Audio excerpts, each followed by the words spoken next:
Welcome to Jack's Corner, where conservative values meet national headlines, and truth and reality have a seat at the table. From Louisville, Kentucky, here's your host, Jack Richardson. Well, welcome back to Jack's Corner, where truth and reality has a seat at the table. Folks, we do live in turbulent times, all because good sits back and lets the Democrat left, their media, and their propagandists in their universities and in our universities have their way. The bright side of this is that the left always overplays its hand. And over the last 4 years, they have forced so many of you to stare their evilness in the eye. There is no longer any pretense to who and what they are. Many of us have been literally screaming at you as to what was happening. Democratic republics die because they deny that anything bad can happen. And you can't blame it on how the left seems to have good ideas.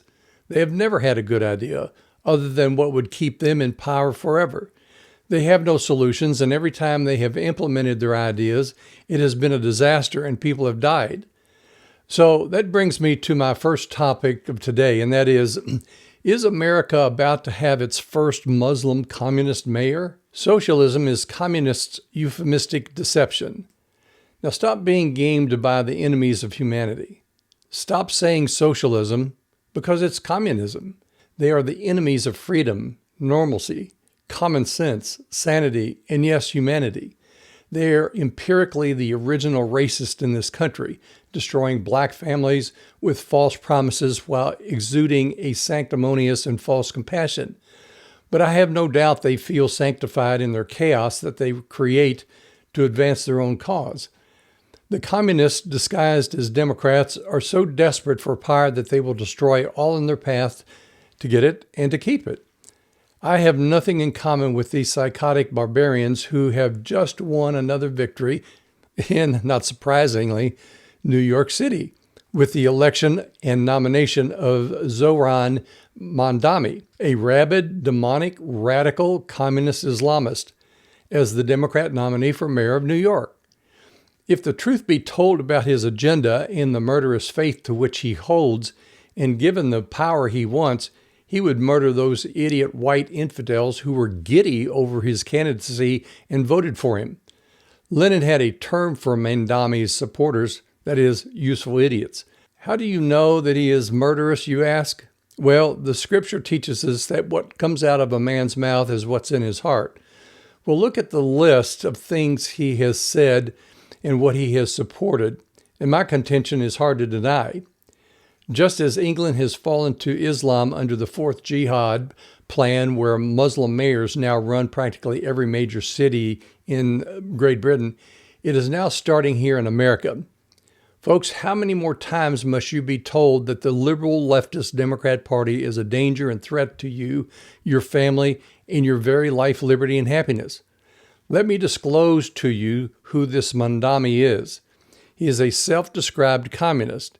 He is aligned with the Council on American Islamic Relations, that's known as CARE, which is a Muslim Brotherhood front. He is rabidly anti-Israel, and he calls for global jihad.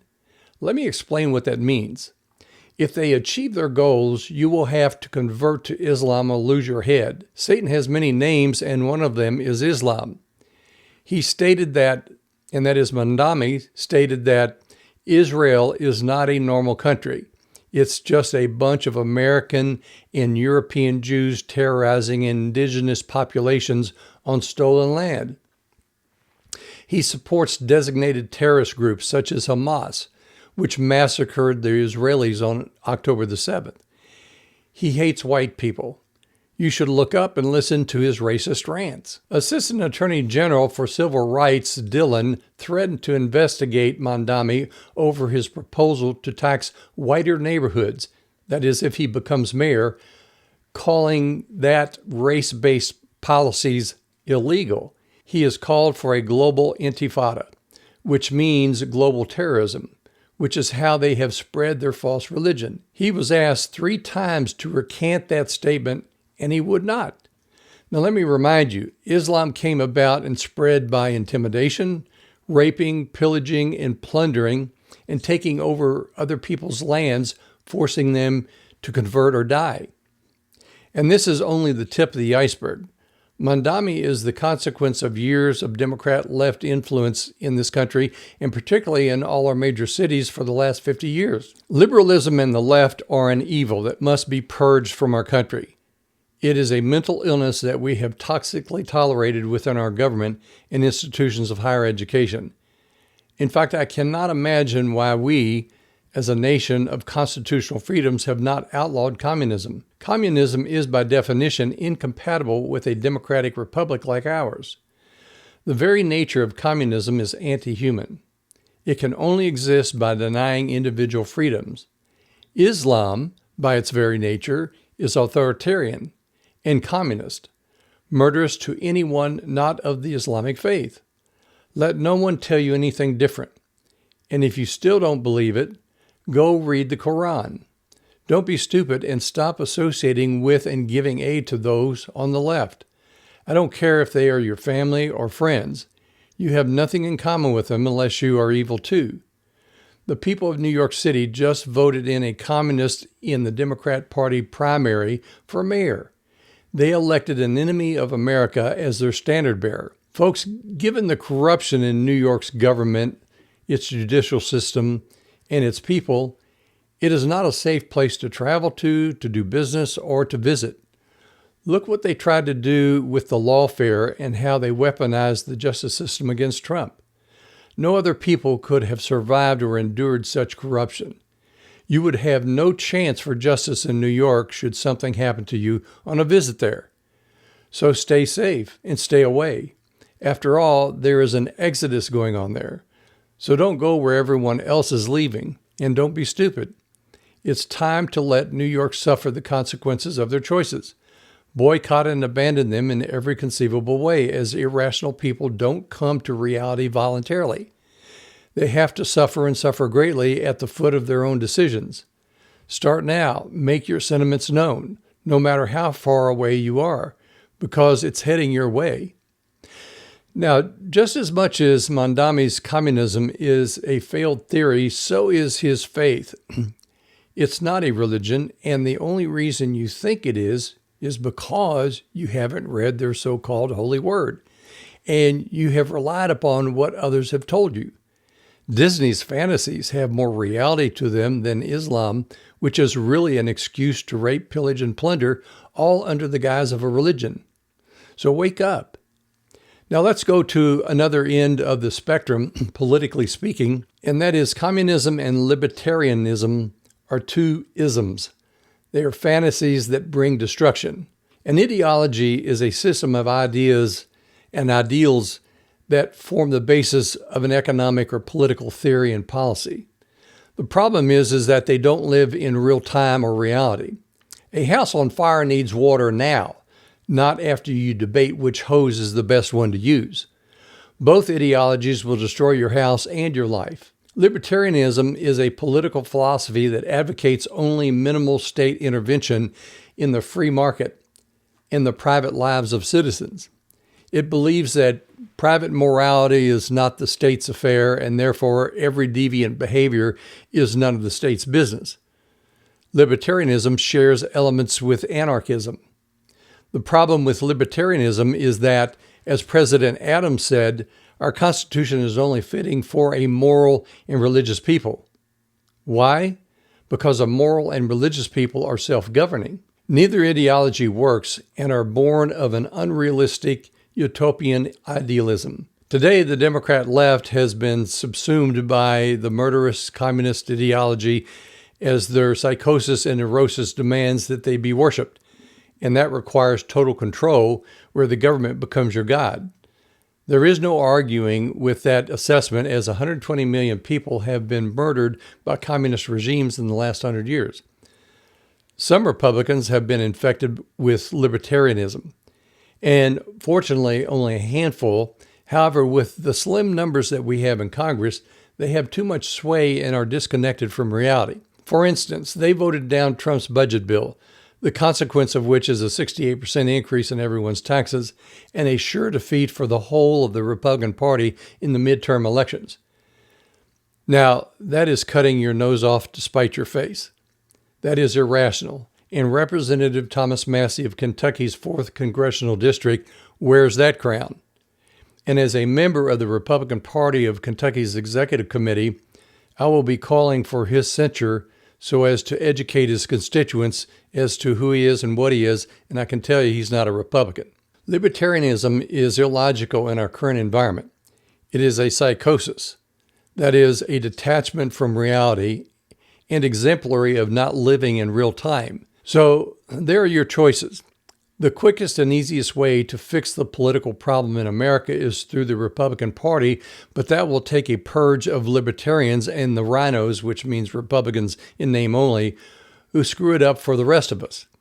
The communist Democrats are always united, and the Republicans seem to find comfort in all the suicidal disunity. So what is your action plan? Well, abandon the murderous Democrat left and pick up the phone or your pen and paper and raise hell with Republicans who act as if there is no enemy to the Republic. It's annoying at the very minimum, but strong measures by the voters flooding their offices with disapproval is more effective than you might think. Call them and give them an earful, and then start supporting their primary challengers. Doing nothing is not an option. Now, I have a message for Republicans who are fighting their president, who is the very reason they even have a voice in Congress. Support the president or be prepared to be primaried. We need team players, not narcissistic, self-absorbed rogues who serve themselves and not the people. Republicans, no unity, no re-election.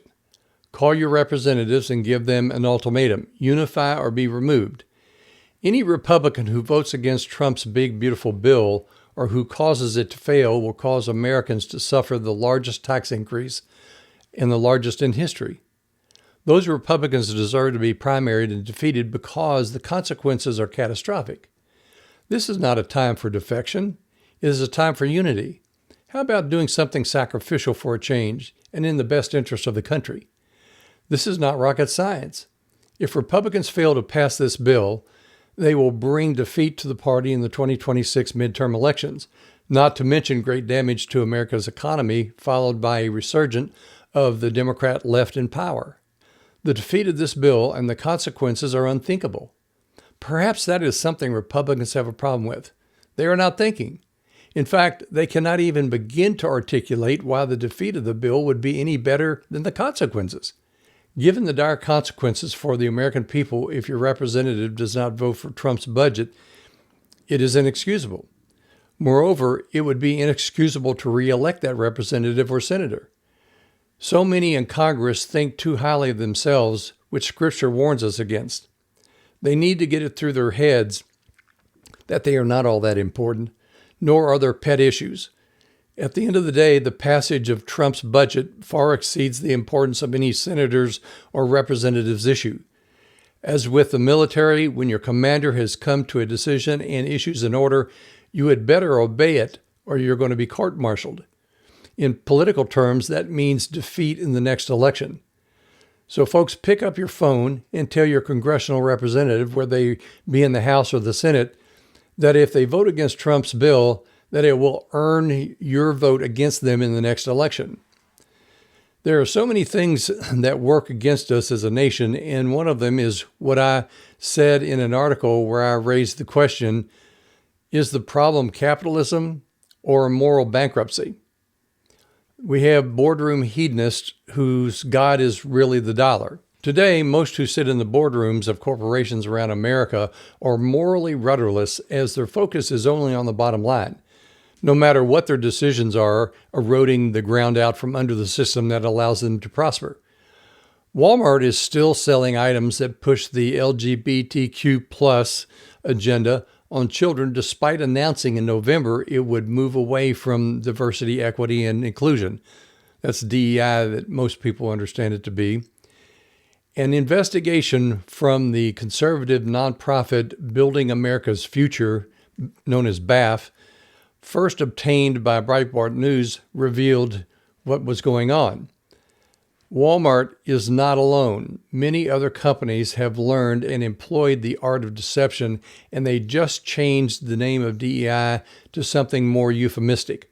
Another way of putting it is its plain and simple fraud. Building America's Future released a report titled Pride Watch: How Big Retail Secretly Targets Children with LGBTQ plus merchandise, showcasing how retailers are still targeting children, even if it is not as obvious as it was in the peak of the Biden administration years. They are grossly overpaid, and most of their corporate performance isn't a consequence of genius, but rather a product that others created that will succeed despite them.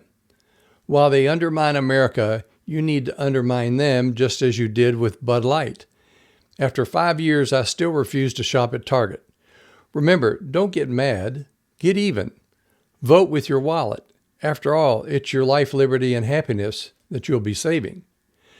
Now, here's one last item I want to update you on, and that is the significance of what we also accomplished in the bombing of Iran's nuclear facilities.